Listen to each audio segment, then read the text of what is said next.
Hi, my name is Bernard Scott. I'm 16 years old and I'm an IB student at this school. I mean, I was last time I checked, anyways. So, today, what I want to say is how faith, consistency, and devotion can and change your life. So, let me share a part of my life with you. So, let me begin where it all began. On the night of the 1st to the 2nd of July 2012, I was around 10 at this time, and I'll never forget this night. It's a very real picture in my mind. I spent the entire night in desperate pain, trying to sleep, but rolling around, nothing helped. I didn't sleep at all. So, what happened is, in the morning of the 2nd of July, I went to a hospital, and after seeing my mom in tears, I got to know that it is Crohn's disease.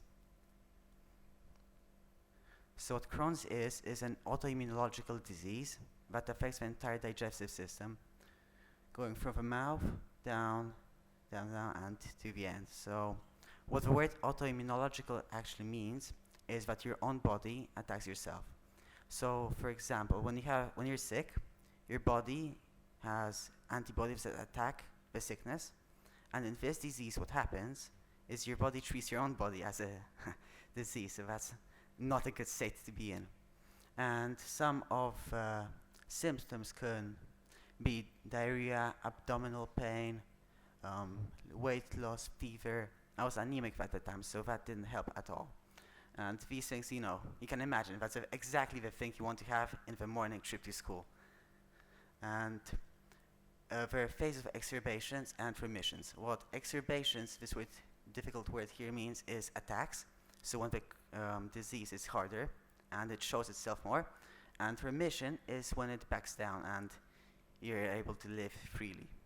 So the most important thing is that Crohn's is incurable. Once you have it, bam, you're done for life. There is, however, some treatment.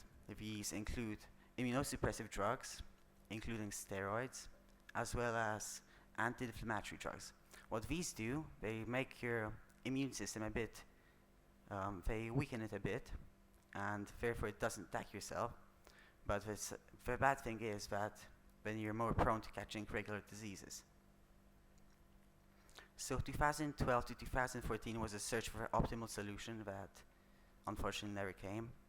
I consulted many of doctors, tried a lot of diets, and I was on that diet ever since that incident: gluten-free, dairy-free, soya-free, you name it, I didn't eat it. And then I had undergone the most difficult of my treatment, and I really didn't want to have that anywhere again. Yeah, that's me. Believe me, you don't want to have something like this done to you. As you can see, there's a plastic tube down my nose into my stomach, and what this did was a bacterial transplant to maybe change the flora. It did have a short-term effect. It did help me, but it wasn't the solution I needed. So I became more conscious of how I look. I wasn't happy in my own skin. And as you can see, I was quite massive there, but that doesn't matter.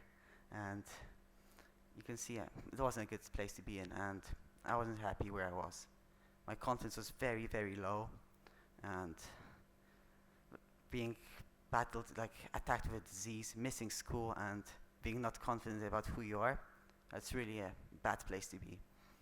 So then, I decided to change once I saw this TED Talk of Ari Mesa, and what this person was talking about is how he battled his own Crohn's disease with extreme physical activity.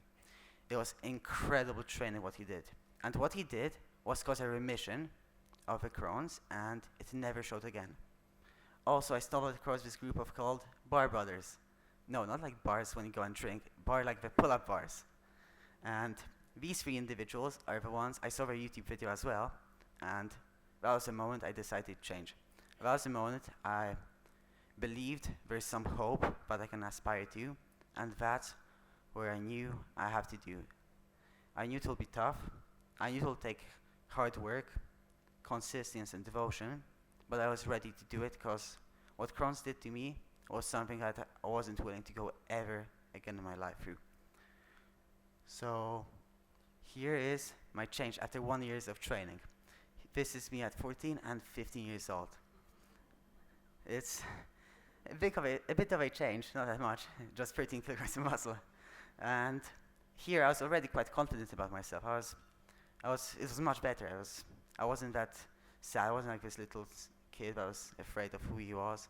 I was now able to stand to my opinion and protect it. As well, my confidence is much better.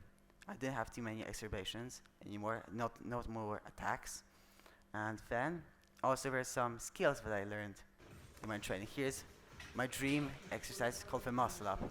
It's the goal of many exercises. Well, what you do, you pull up so high, but you can go over a bar and push yourself up. What we will see next is some progression of the pull-ups. And this is something I could never do before, and I was extremely happy to achieve that. And of course, when I was starting, it didn't look like that. I could never do that. I was only in my dreams. When I got my muscle up one arm, which is awful form that I can get an injury from, I was very happy, and this was like, I couldn't even dream about that. So I saw the changes in my body, physique, and confidence, and my friends and family saw it too. So don't let your dreams be dreams. This is me at the beginning, and this is me now. So as you can see, I've come a bit of a way. It took tons of hard work, tons of consistency, because without consistency there are no results, and devotion. If you believe something, you can achieve it. There is nothing that is impossible, and that's the thing I would really like you to take away from this talk. That if you believe something, and if you dream it, you can do it. Thank you very much. Amazing.